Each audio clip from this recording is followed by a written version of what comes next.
அற்புதங்கள், ஏராளமான அதிசயங்கள் இத அடுக்கிக்கிட்டே போவாங்க ஒரு சிலர். நான் எல்லாத்தையும் கேட்டுக்கிட்டு இருந்துட்டு, நான் சொல்றது உண்டு.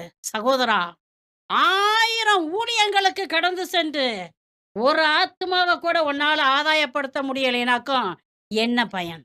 ஆகவே 1000 நாட்கள் ஆண்டவருடைய பாதத்துல அமர்ந்திருந்துட்டு, ஒரு ஊழியம் போய் செய்யி. 1,00,00,000 ஆத்துமாக்களை நீ அறுவடை செய்யலாம் என்று சொல்றதும். ஆமென். ஆமென். இன்னைக்கு ஊழியக்காரர்களுக்கு ஜெபிக்கிறதுக்கே நேரம் இல்லங்க. உண்டா இல்லையா? வெரி ஆமா. பிஸி. இங்கே ஊழியம், அங்கே ஊழியம், இங்கே அற்புதம், அங்கே அதிசயம் சொல்லிட்டு ஓடிக்கிட்டே இருக்கிறாங்க. ஊழியக்காரர்கள் என்ன செய்யணும்?